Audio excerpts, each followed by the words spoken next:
जिल्ह्याचे पालकमंत्री आदरणीय चंद्रशेखर बावनकुळे, आपल्या राज्याचे सार्वजनिक बांधकाम मंत्री आदरणीय शिवेंद्रराजे भोसले, आपले आमदार मोहन मते, माजी आमदार मिलिंद माने, सुधाकरराव कोळे, आपले अध्यक्ष दयाशंकर तिवारी, संदीप जाधव, विकी कुकरेजा, त्याचप्रमाणे महानगरपालिकेचे कमिशनर डॉक्टर अभिजित चौधरी, MMRDचे कमिशनर संजय मीनाजी, मेट्रोचे प्रोजेक्ट डायरेक्टर श्री त्यागीजी, उपस्थित सर्व अधिकारीगण, लोकप्रतिनिधीगण, बांधवांनी आणि बहिणींनो, आपल्या सगळ्यांना माहिती आहे की या ठिकाणी मेट्रोचं निर्माण झाल्यानंतर आपण या ठिकाणी एक उत्तम रेकॉर्ड प्रस्थापित केलेला आहे. या ठिकाणी संपूर्ण जगामध्ये सगळ्यांना अभिमान वाटावा असं नागपुरात खाली रोड आहे, त्याच्यावरती दिल्ली मुंबई आणि दिल्ली मद्रास आणि मुंबई कलकत्ता या रेल्वे लाईनचा पूल आहे, त्याच्यावरती पुन्हा फ्लायओव्हर आहे आणि त्याच्यावरती मेट्रो आहे. म्हणजे एकाच ठिकाणी 4 लेअर आपण निर्माण केलेले आहेत आणि हा वर्ल्ड रेकॉर्ड करण्याचं भाग्य नागपूर शहराला मिळालं आणि नागपूर मेट्रोने हे उत्तम काम केलं, हे आपल्या सगळ्यांना अतिशय अभिमानाचा विषय आहे. त्यानंतर हे मेट्रो आणि हा रस्ता पूल पूर्ण झाल्यानंतर त्यात अनेक अडचणी आल्यात. विशेषतः जिथून हा पूल सुरू होतो त्या ठिकाणी आपल्याला काही जागा ॲक्वायर्ड करायला लागली आणि ते करण्यामध्ये थोडा उशीर झाल्यामुळे कामालाही पण उशीर झाला. परंतु हे काम झाल्यानंतर हा जुना राष्ट्रीय महामार्ग जो आहे तो 0 मैल पासून तर कामठीच्या ऑटोमोटिव्ह चौकापर्यंत हा रस्ता सध्या अतिशय खराब अवस्थेमध्ये आहे. कामठीच्या ऑटोमोटिव्ह चौकाच्या नंतर बावनकुळे साहेबांच्या मतदार क्षेत्र म्हणजे कामठीमध्ये आपण नागपूर कामठी हा सिमेंट कॉन्क्रीटचा रोड तयार केलेला आहे. पण मेट्रोमुळे त्या ठिकाणी आपल्याला आता बरंच खनन करावं लागलं आणि त्यामुळे पुढे तोही रस्ता चांगला करण्याची गरज पडणार आहे. पण या ठिकाणी हा जो ऑटोमोटिव्ह पर्यंत जो रस्ता आहे हा आता आपण सिमेंट कॉन्क्रीटचा करण्याचं ठरवलेला आहे आणि या रस्त्यावर 25 वर्षात एकही गड्डा पडणार नाही असा चांगला रस्ता आपण बांधणार आहे. विशेषतः या रस्त्याच्या हा एक रस्ता जसा आहे तसा दुसरा रस्ता जो आहे तो पोद्दारेश्वर राम मंदिरापासून पारडीपर्यंतचा आहे, तोही आपण सिमेंट कॉन्क्रीटचा रोड करतोय, त्याचंही आज भूमिपूजन आहे. या 2 रस्त्यांचं काम जे आहे नागपूर शहरातले अतिशय महत्वाचे रस्ते आहेत. या रस्त्यावर कॉन्क्रीटचा रोड बनत असताना ड्रेनेज सिस्टम चांगली तयार व्हावी, लाईटची व्यवस्था व्हावी, फुटपाथ व्हावी आणि सायकल ट्रॅक व्हावा असाही प्रयत्न आपण करणार आहे. महानगरपालिकेचे कमिशनर या ठिकाणी उपस्थित आहेत. मी त्यांना गमतीने नेहमी विचारतो की तुम्हाला बहुतेक कुठली लोकसभा माझ्या विरुद्ध लढायची असं दिसतंय, कारण त्यांचा एवढा सहृदयी माणूस आमच्या इथे झालाच नाही. कोणत्याही रस्त्यावर किती फुटपाथवर अतिक्रमण करा, तर पद्धती आहे की नेते लोक अतिक्रमण थांबवायचा प्रयत्न करतात आणि अधिकारी काढायचा प्रयत्न करतात, पण इथं उलटा प्रकार आहे. आणि त्यामुळे या सगळ्या रस्त्यावर अतिक्रमण आहे. त्यांना पर्यायी जागा द्यायला आपण इथे बावनकुळे साहेब ऊर्जा मंत्री असताना मार्केट उभं केलेलं आहे. गोल मार्केट स्वच्छ चांगलं करून मोठं उभं करायचं आहे आणि त्या सगळ्यांना आपण पर्यायी जागा देणार आहोत, कोणाचंही नुकसान करणार नाही आहोत. आणि म्हणून यावेळी हे दोन्ही रस्ते होत असताना कमिशनर साहेबांना माझी विनंती आहे की मी CRF मधून पैसा दिलेला आहे.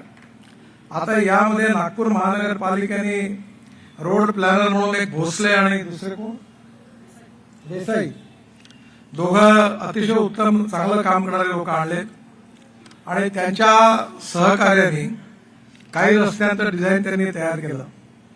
मी मेट्रोला आणि PWDला सांगितलं की त्या दोघांची मदत घेऊन प्रत्येक ठिकाणी सिग्नल्स, फुटपाथ, सायकल ट्रॅक असे या रोडचं डिझाईन तुम्ही तयार करा. आवश्यकता आहे की या संदर्भात ज्या लोकांनी अतिक्रमण केलेलं आहे ते काढण्याकरता या रस्ता मोजण्याची गरज आहे. मी आता या सगळा रस्ता जो आहे हा चांगला होत असताना माझं बारकाईने लक्ष आहे आणि बारकाईने लक्ष असल्यामुळे कोणी कुठे किती अतिक्रमण केलं हे मला आता पूर्णपणे माहिती आहे आणि माझ्यावर दबाव टाकणारा कोणी पैदा नाही झाला, कारण मी या जनतेशी प्रामाणिक आहे. ही आपल्या सगळ्यांना चांगली सुविधा प्राप्त झाली पाहिजे. आया बहिणी सुरक्षितपणे फुटपाथवरून चालू शकल्या पाहिजे. ऍक्सिडेंट होता कामा नये. आपल्या जीवाची रक्षा झाली पाहिजे. या दृष्टिकोनातून हे दोन्ही आदर्श रस्ते करण्याकरता महानगरपालिकेने सहकार्य करावं अशी माझी कमिशनर साहेबांना विनंती आहे. त्याचबरोबर या रस्त्यामध्ये एक चुकी राहून गेली. चूक कबूल करायला काही हरकत नाही. जेव्हा हा लिबर्टी समोरचा उड्डाणपूल आपण बांधला तेव्हा आपण समोर उतरल्यानंतर या इकडनं आपण सरळ जाताना त्या ठिकाणी आता जो पुलावरून ट्रॅफिक उतरतो त्याला आणि याच्यात सगळं ते सेंटर चुकलं आपलं. तिथे चुकी झालेली आहे आणि तिथला जो गतिरोध आहे तो दूर करण्याकरता मी सेंट्रल रोड फंडातून भरपूर पैसे मेट्रोला दिलेले आहेत. त्यांनी डिझाईन तयार केलेलं आहे आणि ते डिझाईन फायनल झाल्यानंतर आता या पुलावरून जो मध्ये बंद करतात रस्ता तो बंद करण्याची गरज पडणार नाही आणि तो मार्ग मोकळवून तुम्हाला याच्यातून नक्की मुक्ती मिळेल. आज बावनकुळे साहेब आणि मी ही मीटिंग आटपताना गाडीमध्ये बसून त्यांचे 3 पर्याय त्यांनी जे दिले आहेत ते आजच फायनल करून त्यांच्याकडे देऊ आणि सीआरएफमधून त्यावर आपण पैसे मंजूर केलेले आहेत. त्यानंतर सगळ्यात महत्वाचा रस्ता म्हणजे मे हॉस्पिटलपासून तर भंडारा रोड. कठीण काम आहे. मी खूप अनेक वर्ल्ड रेकॉर्ड झाले, मला अनेक रस्ते करण्याचं सौभाग्य मिळालं, पण हा रस्ता माझ्या घरासमोरचा रस्ता 2 किलोमीटर करायला देखील मी विश्वविक्रम झालेला आहे आणि हा विश्वविक्रम करण्यामध्ये मला पीडब्ल्यूडी महानगरपालिका यांनी मोलाचं सहकार्य केलेलं आहे आणि कोर्टाने केलेलं आहे. त्यामुळे 12 वर्ष लागले 2 किलोमीटर बांधण्याकरता केळीबाग रोडला आणि अजून एवढा मोठा रस्ता बांधून लोकांची सोय व्हायची आहे. तिथं पूर्ण अतिक्रमण बाजार भरतो. आता मी तिकडे राहायला जाणार आहे आणि त्यामुळे येणाऱ्या काळात तिथेही मार्केट उभं करून त्यांना पर्याय व्यवस्था देऊन तो रस्ता आपण जसा बांधला तसा शहीद चौकापासून 3 नल चौकापासून पूर्ण रस्ता आपण 4 लेन कॉन्क्रीटचा मंजूर केलेला आहे. मला अतिशय आनंद आहे की आपल्या कलेक्टर साहेबांनी आणि कमिशनर साहेबांनी आता लँड ॲक्विजिशनचा प्रश्न निकालात काढलेला आहे आणि या सगळ्यांचे पैसे मिळाल्यावर त्याही रस्त्याच्या कामाला सुरुवात होणार आहे. त्यामुळे नक्कीच नागपूर शहरामध्ये आराम मिळणार आहे. कमाल टाकी चौकापासून तर दिघोरीपर्यंतचा उत्तम क्वालिटीचा उड्डाणपूल 80% काम पूर्ण झालेला आहे. या पुलाच्या बरोबरीने कमाल टाकी चौकात आपण मोठं मार्केट उभं करणार आहे आणि ते मार्केट उभं करण्याकरता मी जवळपास 60 कोटी रुपये बहुतेक या महानगरपालिकेला ते मार्केट उभं करण्याकरता दिलेले आहे. त्यामुळे ते जर मार्केट उभं झालं तर या उत्तर नागपूर परिसरामध्ये आपल्या सगळ्यांची मटन मार्केट, मच्छी मार्केट, फ्रूट व्हेजिटेबल मार्केट आणि त्या मार्केटमध्ये स्विमिंग टँक आणि विशेषतः इथल्या गरीब लोकांकरता हेल्थचं मोठं तिथे जिम, सगळ्या प्रकारचं स्पोर्ट्सचं स्टेडियम देखील त्याच्यात ठेवलेलं आहे. त्यामुळे उत्तर नागपूरमध्ये या भागात विशेषतः स्पोर्ट करता क्लब हाऊस सारखी व्यवस्था होणार आहे. मला आनंद आहे की हा प्रोजेक्ट देखील आपल्या सगळ्यांचा उपयोगाचा होणार आहे. या सगळ्यांमध्ये अनेक चुका झाल्या, त्यातली एक चूक माझ्या हातूनही झाली आणि त्यावेळी जे आमदार होते त्या सगळ्यांनी येऊन हा जो पोलीस लाईन टाकळीपासून सरळ जाणारा रस्ता काटोल रोड आहे त्याच्यावरचं अतिक्रमण काढायचा आम्ही निर्णय घेतला होता, पण त्यावेळेच्या आमदारांनी खूप आग्रह केला आणि मी दबावाला बळी पडून त्या ठिकाणी ते अतिक्रमण रोखलं. पण नंतर आता सगळेजण आले आणि त्यांनी सांगितलं की इथे उड्डाणपूल बांधा. त्यामुळे आता लिबर्टीच्या उड्डाणपूल उतरल्यानंतर तिथे पोलीसचंही पण अतिक्रमण आहे. म्हणजे जनतेचा अतिक्रमण आहे तसं रस्त्यामध्ये पोलीसचं पण आहे. मी विचारलं ठेंग साहेबाला का तुमच्या सरकारी अधिकाऱ्याला दिसत नाही का म्हटलंय, कारण त्यांनी तो रस्ता पूर्ण मोठा करण्याचाही आपण निर्णय घेतलेला आहे आणि पोलीसचं जिथून पोलीस लाईन टाकणी सुरू होते तिथून आपण डायरेक्ट काटोल रोडच्या पलीकडे, टोल नाक्याच्या पलीकडे आपण आता 560 कोटी रुपयाच्या उड्डाण पुलाला मंजुरी दिली आहे आणि इलेक्शन झालं की त्याच्याही कामाला आपण सुरुवात करणार आहोत. आणि त्याचबरोबर खालचा पूल देखील याच रस्त्यांसारखा कॉन्क्रीट रोड सगळा आणि उत्तम डिझाईन करून फुटपाथ सायकल ट्रॅक करून तोही करण्याचा आपण निर्णय घेतलेला आहे. म्हणजे या भागामध्ये विशेषतः नागरिकांच्या दृष्टीने उत्तम सुविधा या निमित्ताने मिळणार आहेत. या कामाच्या व्यतिरिक्त आज खूप कामांची भूमिपूजन आहे. आज आदरणीय देवेंद्रजींनी आपल्या या सगळ्या कामामध्ये खूप सहकार्य केलं, परंतु त्यांना आज जावं लागल्यामुळे ते उपस्थित राहू शकले नाही. पण महाराष्ट्र सरकारने नगरोत्थान प्रकल्पाच्या अंतर्गत आपण या रस्त्याकरता जे लँड एक्विशन करतो त्याकरता त्यांनी पैसे मंजूर केले. माझी बावनकुळे साहेबांना विनंती आहे की त्यांनी या ठिकाणी ही MSCBची जागा माझ्या आग्रहाकरता मेट्रोला दिली आणि मेट्रोने अजून बिल्डिंग रिकामीच ठेवली आहे. जेव्हा मेट्रोचे MD माझ्याकडे काम मागायला येतात तेव्हा मी त्यांना म्हणतो, पहिले हे तर काम पूर्ण करा.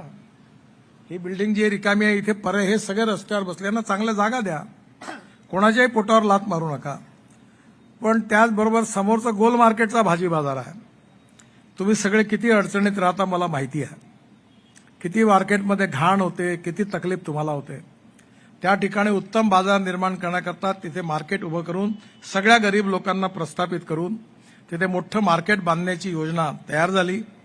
मेट्रोला काम दिलं, पण त्याची लीज अजूनपर्यंत काही महापालिकेला मिळालेली नाही आहे. बावनकुळे साहेबांना आत्ताच आम्ही जेव्हा विचारलं स्टेजवर तेव्हा त्यांनाही माहिती नव्हतं. माझी त्यांना विनंती आहे, तेच आता महसूल मंत्री आहे, त्यांनी ह्या लीजचं काम जर ताबडतोब केलं तर समोर गोल मार्केटच्या ठिकाणी मोठा बाजार तयार होईल आणि आपण या सगळ्या लोकांना तिथे अकोमोडेट करू. कोणाचं नुकसान करणार नाही, कोणाचा धंदा थांबवणार नाही, पण रस्त्यावर ऍक्सिडेंट होता कामा नये. आया बहिणींना फुटपाथवरून चालता आलं पाहिजे, मुलांना शाळेत जाता आलं पाहिजे. या दृष्टीने आपण सगळ्यांनी सहकार्य करावं. आता बावनकुळे साहेबांनी की 1 आठवड्यात लीज पूर्ण करून देतो म्हणून सांगितलं. आता त्यागी साहेब गेले का? आता हे लीज झाल्यानंतर काम नाही झालं तर ते जबाबदार राहतील. कसं आहे, जनतेला जरूर शिक्षा होते, पण जे अधिकारी वेळेवर नियमाप्रमाणे काम नाही करत त्याचं काय करायचं हाही प्रश्नच आहे. बावनकुळे साहेब, तुम्ही आता मंत्री आहात, तुम्ही याची चौकशी करा. आणि मी तर आता असं म्हणतो की माझ्या आयुष्यात आता चांगले रस्ते बनले. आता मी किती कॉन्ट्रॅक्टरला जेलमध्ये टाकतो, किती अधिकारी सस्पेंड होतात, त्याचाही रेकॉर्ड माझ्या हातून झाला पाहिजे अशी माझी इच्छा आहे. तर मी देशात आता हात धुवून मागे लागलो आहे. त्यामुळे येणाऱ्या काळामध्ये आपण जनतेशी प्रामाणिक आहोत. गोड गोड बोलतात म्हणून आपण कोणाचं ऐकायचं काही कारण नाही. या जनता मालिक आहे, त्याचे कामं झाले पाहिजे आणि जी व्यवस्था न्याय देत नाही ती उघडून फेकली पाहिजे.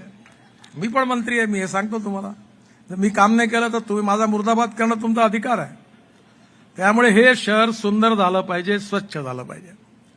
हे देशातलं पहिलं शहर आहे की जे 24 तास पाणी पुरवठा करणारं शहर आहे, ज्यात पाण्याच्या टाक्या आज कमिशनर साहेबांनी सांगितल्या, त्याचं उद्घाटन झालेलं आहे. साहेब, आता अजून किती टाक्या बाकी राहिल्या की झाल्या सगळ्या? आता 100% झाल्या. त्यामुळे नागपूरच्या सर्व भागामध्ये आपण येणाऱ्या काळात कमीत कमी 18 तास पाणी सर्व भागामध्ये निश्चितपणे पुरवणार आहोत. आणि हे देशातलं पहिलं शहर आहे की जे 24/7चं आपले स्वप्न पूर्ण करणार आहे. या शहरातला कचरा उचलून त्या कचऱ्याला सॅग्रिगेट करून त्या ठिकाणी आपण CNG तयार करणार आहे. त्या कचऱ्यात लिगसी कचऱ्याला आपण बाहेर काढायचा निर्णय घेतलेला आहे. फरवरी महिन्यात प्रकल्पाचं उद्घाटन आहे आणि त्यामुळे नागपूर कचरामुक्तही पण होणार आहे. जे टॉयलेटचं घाण पाणी आहे ते पाणी शुद्ध करून महाराष्ट्र सरकारला MSCBला विकून 300 कोटी रुपये कमवणारी देशातली पहिली महानगरपालिका ही नागपूर महानगरपालिका आहे. येणाऱ्या काळामध्ये अजून कामं करायची आहेत आणि विशेषतः या सगळ्या कामामध्ये आपल्या सगळ्यांचं प्रेम, विश्वास आणि समर्थन असल्यामुळेच ही कामं होऊ शकली. कारण या कामामध्ये अनेक अडचणी आहेत, पण तुम्ही आमच्या हातात ताकद निर्माण केली, तुम्ही आमच्या मागे उभं राहिलेत म्हणून ही सगळी कामं होऊ शकली. आज सेंट्रल रोड फंडमधूनही बरीच कामं झालेली आहेत, अनेक कामं मंजूर झालेली आहेत. आणि या सगळ्यांमुळे विशेषतः आपला हा जो उत्तर नागपूर आहे, पूर्व नागपूर आहे, मध्य नागपूर आहे, याही परिसराचा आता उत्तम विकास होतो आहे. ही आपल्या सगळ्यांकरता अतिशय आनंदाची गोष्ट आहे. पलीकडे आत्ता एका मोठ्या पुलाचं उद्घाटन पण आहे आणि म्हणून जास्त वेळ न घेता आपल्या भागातले जे प्रश्न आहेत हे यशस्वीपणे सुटलेले आहेत. गणपतीच्या बाबतीमध्ये कमिशनर साहेबांनी सांगितलं की पर्यावरणाच्या दृष्टीने त्यांनी टाक्या बांधून त्याची व्यवस्था केली. उत्तम सुरुवात झाली. आपल्याला नागपूर शहर प्रदूषणमुक्तही करायचं आहे आणि या ऑरेंज सिटीला देशातलं सगळ्यात सुंदर आणि स्वच्छ शहर म्हणून तयार करायचं आहे. आपल्या आजनी आणि दोन्ही मेन रेल्वे स्टेशनच्या कामाची जोरात सुरुवात आहे. लवकरच भारत सरकारच्या वतीने आपण ते स्टेशन पूर्ण करणार आहोत. 5 स्टार सारखे स्टेशन तयार होणार आहे. आपला एअरपोर्ट नवीन मंजूर झालेला आहे, त्याचेही काम आता लवकरच सुरू होणार आहे. नागपूर शहरातली मेट्रो आता कामठीपर्यंत कनानपर्यंत गेली आहे. इकडे मेट्रो बुटीबोरीपर्यंत गेलेली आहे. त्याचबरोबर नागपुरात पहिल्यांदी फ्लॅश चार्जिंग बस पण आता आपण लवकरच सुरू करणार आहे.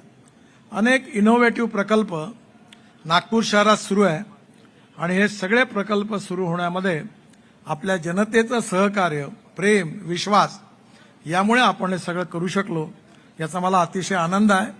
कुठल्याही प्रकल्पामध्ये कोणालाही आपण उद्ध्वस्त करणार नाही, सगळ्यांना पर्यायी जागा देऊन त्यांच्या पोटावर लाथ मारणार नाही, पण त्याचबरोबर हे शहर सुंदर स्वच्छ करण्याकरता जनतेने सहकार्य करावं अशी माझी विनंती आहे. पुन्हा एकदा महानगरपालिकेच्या आयुक्तांना, NITच्या चेअरमनला, या दोघांनाही पण त्यांनी आज अनेक प्रकल्प आपल्याला दिले याबद्दल धन्यवाद देतो आणि आपल्या सगळ्यांना शुभेच्छा देऊन मी माझं बोलणं संपवतो. धन्यवाद.